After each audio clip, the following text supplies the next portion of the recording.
how do you really manage to understand when to be behind, along, and then ahead, KB? Very good question. There isn't a formula to, provide. It is again three things which, in my mind, come to me based on my own experience and practice and watching leaders. We talk about fundamentals.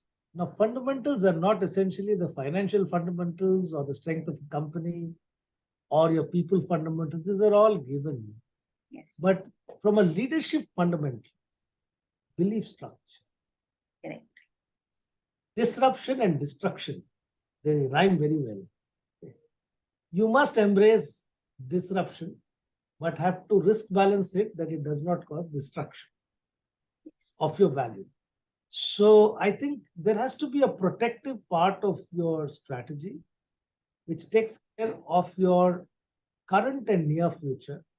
Correct. And extract better value. So I would say, like, I like my cooking and others, so I can give you an example of how you cook. You see, one way of doing it is there is a traditional dish which is wonderful.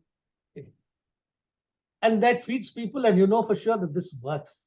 You make a good dish, Indian dish, and everyone loves that dish, biryani or pulihore or something. Fantastic, right? It goes very well. And you know how to make it too. You're an expert.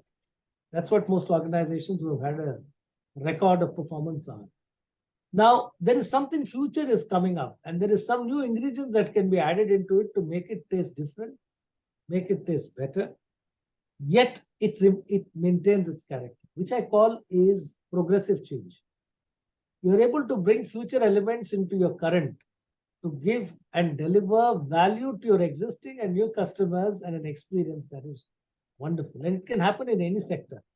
You can bring new technology into an existing technical play and so on. You can give no futures, but you don't disrupt it. Correct. Yet, on the other hand, you have something completely new, which you don't know. It is neither a Chinese cuisine you're bringing in, or a Western cuisine, or a vegan cuisine. Doesn't matter. The world is talking about it. But can you go completely into it? I think that requires training, that requires testing, that requires acceptance, because ultimately, you're talking about business leaders. Business leaders are leaders only when there is a business. If there is no business, there is no leaders, there's no company, right? Okay. So you need to protect the elements of the fundamentals of the business. So when I say leadership, the leadership fundamentals are protect the core. Sometimes need to disrupt the core, but that has to be done very carefully, because otherwise your longevity is questioned. Yes.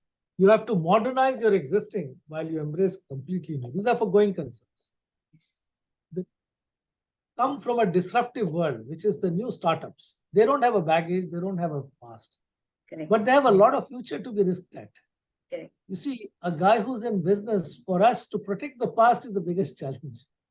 The startup is to create the future is a bigger challenge, because there is no past for them. It's only all future. They may think they have no baggage, but they also don't have the strength of a performance.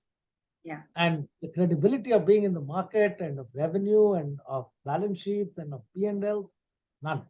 So they are free birds flying, but sooner or later they need to perch on the tree and create their homes and create value for themselves and the customers. So when I see about leadership journey, whether it is for traditional existing companies or new companies, get your fundamentals right of the business.